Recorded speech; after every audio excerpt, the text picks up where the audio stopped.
지금 그 공유경제의 나름대로의 정의를 여쭤봤는데 인터넷 경제다라고 하는 말씀은 제가 이렇게 피부로 확 와닿는 거고요. 제가 다른 질문을 좀 드리도록 하겠습니다. 이 공유경제 얘기하면서 K공유를 얘기를 하셨더라고요, 보니까. 근데 저는 이제 K공유에 대한 개념이 없다 보니까 우리나라만의 특별한 무슨 공유 시스템인가 아니면은 우리나라 뭐 요즘 하도 K가 많아져서 뭐 네네네. 갖다 붙이신 건가 막 이런 생각도 들고 뭐 어, 논리를 한번 펴보시죠, 뭐 K공유에 예. 대해서. 일단 전 세계적으로 이런 아룬 순드라잔 교수님이 뉴욕대에 계신 예, 분인데 예. 공경제 책을 쓰셨고 이번에 이제 제 책에 그 저기 대해서 추천사에 추천사 쓰셨는데 예, 예. 너무 감사하게도 근데 이제 공유 경제가 일반적으로 전 세계적으로는 마치 한물간 그 음, 개념으로 그다음에 또 한 가지는 뭐 전 세계적으로도 공유 경제의 컨셉에 대해서 이렇게 명확하게 정의하는 경우가 있지 않았어요. 예. 그래서 이제 제가 정의하고 이러면서 한국공유경제협회가 그래도 나름대로 이제 활동을 하고 있는 상황에서 다른 나라들은 이게 지금 코로나가 딱 엄청나게 사회적으로 모든 분야에서 영향이 크게 왔잖아요. 그런 예. 상황이라서 다른 나라 정신이 없어 뭘 할 수 있는 상황이 안 돼요. 그런데 한국은 조금은 이게 통제가 되고 이러다 보니까 뭐 다른 분야에서도 많은 혁혁한 새로운 변화 아니면 새로운 개념을 내고 새로운 표준으로서 이끌고 하는데 공유 음, 경제의 관점에서 봐도 이미 교수님하고 저하고 이렇게 공유 2.0 얘기하는 것 자체, 예. 이 자체가 전 세계적으로 보면 아마 되게 드문 케이스거든요. 그래서 한국이야말로 공유 경제에 대해서 지속적으로 관심을 갖고 그 다음 단계를 고민하고 물론 그게 저희하고 이제 공유협회 대표님하고 이렇게 되지만 그게 그 측면이 있고 또 한 가지는 정부가 예. 그 디지털 그린 뉴 노말 얘기를 했잖아요. 예. 실은 디지털 들어가고요, 그린 들어가고요, 휴먼이 들어가는데 이미 공유 경제의 개념에서 다 수용되는 얘기예요. 음, 그러니까 말은 다르지만 예. 그러니 그 한국의 상황, 한국 지금 정부가 추진하는 것, 그 음, 다음에 공유 경제의 가장 중심이 뭐냐면 그 혁신 기술이 바탕이 돼야 돼요. 디지털 그렇죠, 기술이요. 그렇죠. 아, 예. 근데 한국이 그것도 리딩하고 있기 때문에 그래서 전체적인 코로나 때문에 나타나는 우리 어떤 그 방역 시스템이 주는 안정감에서 오는 새로운 미래에 대한 고민을 하는 것, 그다음에 정부에서 구체적으로 하는 것, 이게 그럼 일맥상통으로 하니 이 얘기를 다시 그림을 다시 이렇게 정의를 하다 보니까 이게 K 공유 경제다. 예. 그리고 K 공유 경제는 공유 경제 2.0이다라고 얘기를 하는 거죠. 우리나라가 그런 면에 있어서는 굉장히 이 진보적인 그 국가이면 틀림이 없네요. 그렇죠. 그리고 제가 이제 예를 들어서 저희 얘기 위홈 같은 경우도 지금 예. ESG에서 공유 경제에도 챌린지가 큰 게 뭐냐면 G예요. 뭐냐면 특히나 다른 경제보다 더 중요하죠. 왜냐하면 시민 중심의 경제라고 해놓고 나중에 보니까 시민들이 경제 가치를 만들었는데 우버고 에어비앤비고 돈 음, 잔치는 누가 해?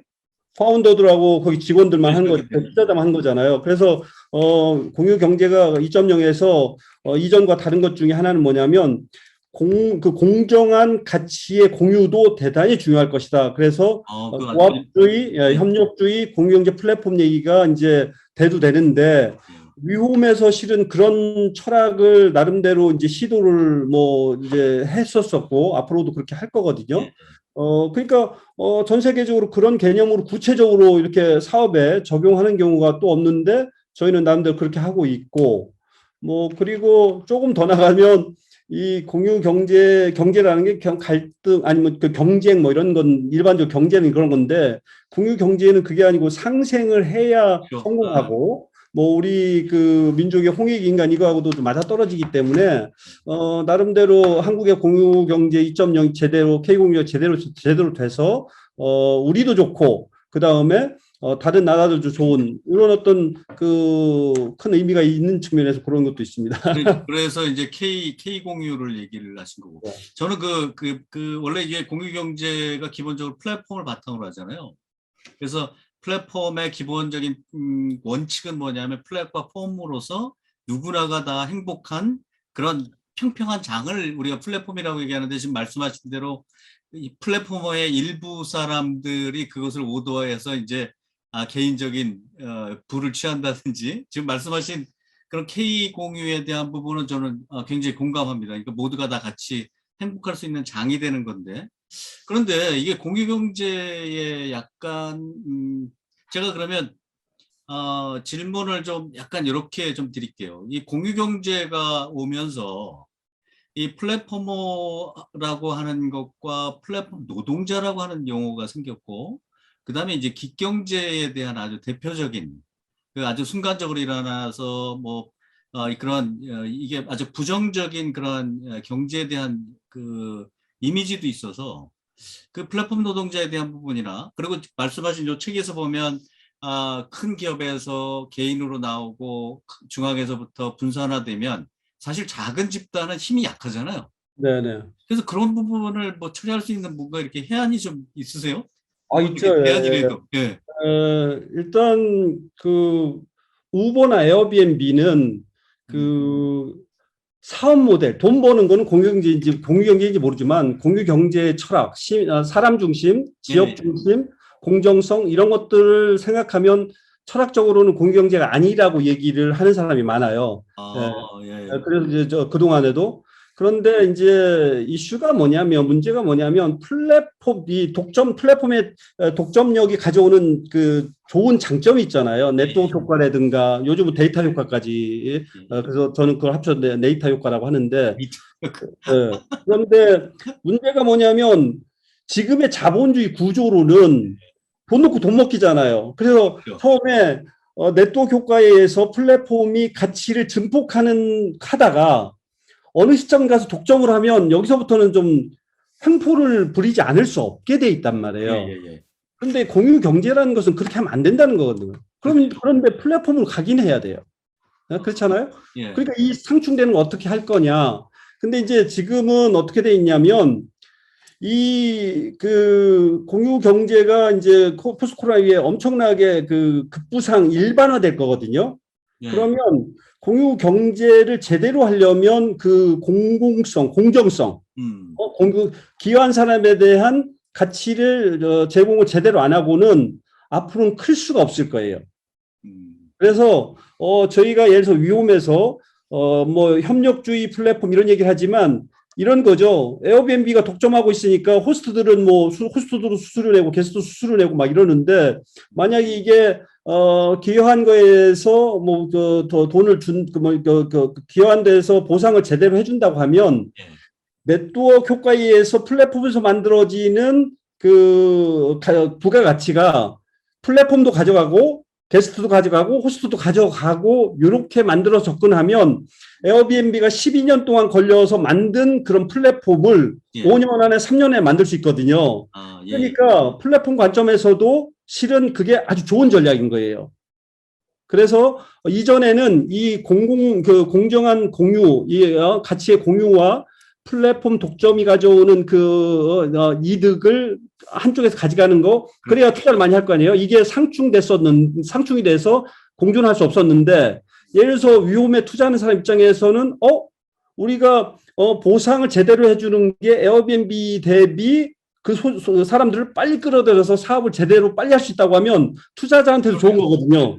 이제 그런 측면에서 공정성이 되게 대두됐지만 이전에는 그거가 양립하기 힘들었지만 공유 경제가 이제 더 확대되고 이러면서 그런 어떤 그 이전에 아까 공유하고 경제가 양립할 수 없었는데 예. 양립할 수 있는 여건이 조금씩 오는 것 같아요. 그렇게 돼야 돼요. 이런 건 어떻게 생각하세요? 이게 지금 우리 조 박사님 같은 경우는 지금 이제 공유 경제 기본 철학하고 그것이 이제 문화화됐을 때 굉장히 큰 힘을 발휘하는데 그 전까지는 우리가 그런 것들을 주장하기보다는 뭔가 시스템이 돼 있어야지만이 그런 것들을 믿고 그것이 이제 오퍼레이션 돼서 시간이 지나면 야 공유 경제는 누구나가 다 같이 행복하고 나누는 거야. 저는 예를 들어서 이런 것도 있습니다. 뭐 네이버나 카카오나 구글도 사실은 소비자 때문에 돈을 번 거잖아요. 그럼 이게 소비자한테 쉐어를 해야 되는 게 원칙인데 아직도 아무도 그렇게 하지 않는다라고 하는 거죠. 근데 공유 경제에서 그런 모습을 보여줄 수 있느냐라고 하는 그게 그 어떤 시스템이 돼 있을 수 있을까? 아니면 이게 문화까지 가기 전까지 그런 것들이 아까 말씀하신 우버나 뭐 에어비앤비 한쪽으로 이렇게 부가 쏠리게 되면 이것도 또 다른 그 뭐 기경제나 플랫폼 노동자를 양산하는 게 아닐까? 뭐 이런 고민도 좀 예. 일단 그 이제 아까 기경제 얘기도 좀 하긴 해야 되는데 인터넷에서 지금 인터넷 강자가 누구냔 말이에요. 강자 얘기해 보세요. 뭐 가파, 구글, 페이스북 다 그 사람들이 예. 어떻게 오늘날과 같은 그 강력한 사업자가 됐냐고 하면 다 돌이켜 이제 옛날 얘기지만 웹 2.0 회사들이에요.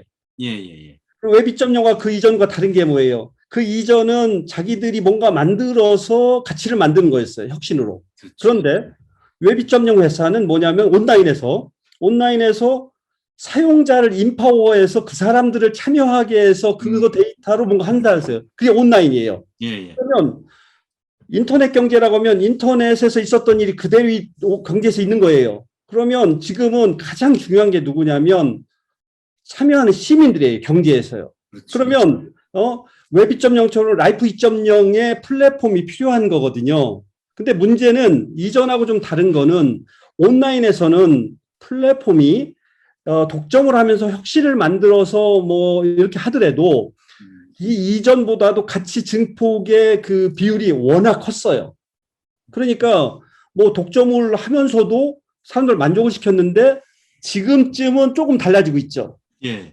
그런데다가 오프라인에서 공유 경제는 그 온라인에서의 그 플랫폼의 독점에 대한 것, 그다음에 플랫폼의 그 강력한 힘이 워낙 강하다는 것 때문에 반작용이 와서 조합주의, 협력주의가 나오고 공정한 가치 공유 이렇게 나오고 그다음에 공유 경제 자체가 시민 참여로 전제되어 있기 때문에 그래서 말씀드리고 싶은 거는 지금 이제 오프라인에서의 구글 같은 물론 구글이 오프라인에서 그렇게 될 수도 있겠지만 예, 예. 뭐 에어비앤비 같은 거 그렇게 되고 있는데 그 독점이란 문제를 풀지 않고 더 오프라인에서 공경제에서 구글 같은 회사가 될 수 없다라고 저는 생각을 해요.